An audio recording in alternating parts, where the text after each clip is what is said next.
Chapter 64. Pursued by Demons. Let me guess. You're planning to kill it, aren't you? Nephice met Sunny's gaze with her usual unreadable calm. Sunny let out a laugh, part disbelief and part frustration. You really are something else.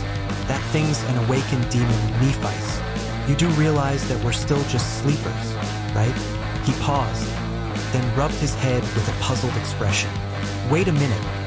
Haven't we had this exact talk before? Feels a bit too familiar. Cassie, who had been quietly observing, gave a gentle smile and spoke up. Well, you said nearly the same thing just before we went after that first Centurion. Sunny snapped his fingers in realization. Exactly. And how did that go? I almost got killed. Nephice gave a mild shrug. But you didn't. He stood there with his mouth open, floored by her blunt response. A few seconds passed before he could muster a reply. That's not the point. Cassie nudged Nephice and whispered softly, Neph, that was a little harsh. A slight blush colored Nephice's cheeks. Looking away, she muttered, what I meant was, we won in the end, didn't we? It was a risk we had to take. And we're stronger now than we were then. Sunny was already certain that another fight with the Carapace demon was inevitable, but that didn't mean he was going to stop complaining about it. But that thing is enormous. You'd need a ladder just to scratch its chin. What's the plan? Politely ask it to come down to our level? Nephice frowned, her tone flat. It's only an awakened demon. Yeah, I get it. Sunny interrupted, exasperated. He sighed and gave her a long, thoughtful look. He knew there was something deeper driving her. People didn't push themselves that far, risk that much, unless they were running from something or toward something.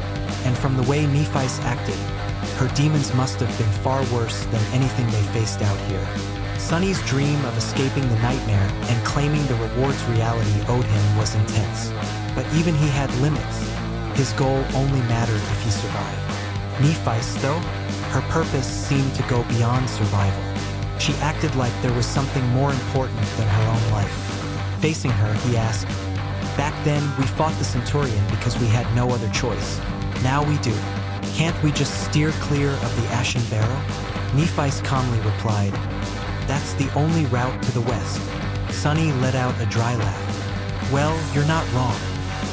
His laughter faded, and after wiping a tear from his eye, he grew serious again. But believe me, after seeing that thing up close, I'm telling you, we can't beat it in a head-on fight. Nephice's eyes narrowed. So what's your point? We may not be able to overpower it, but that doesn't mean we can't kill it. She raised an eyebrow. You have a plan? Not exactly. Not yet, but I'll figure something out. He turned westward, remembering the creature's grotesque face. One thing I'm sure of, though, he added. Cassie tilted her head. What is it? Sunny smiled. It's intelligent, smarter than the others, which means it can be fooled. Later that night, they spent another quiet night sheltered inside the massive ribs of the ancient Leviathan. The enclosure of bone walls, while eerie, offered a strange sense of security compared to the constant exposure of the open sea cliffs. Sunny even considered suggesting they remain here, using the time to hunt, train, and strengthen themselves. Maybe even stock up on soul shards, build a collection of memories and echoes before taking on the Carapace demon. But the idea quickly faded. This land didn't tolerate hesitation. One bad turn, one wrong encounter, and everything could end. The best way forward was through. The sooner they faced the demon, the better their odds. So, through the night, Sunny lay awake, thinking of that massive armored monster, trying to shape the vague ideas in his mind into something that resembled a plan. Eventually, he drifted into sleep, only to be stirred not long after by a soft touch on his shoulder. He blinked, confused, and found Cassie crouched beside him. What's going on?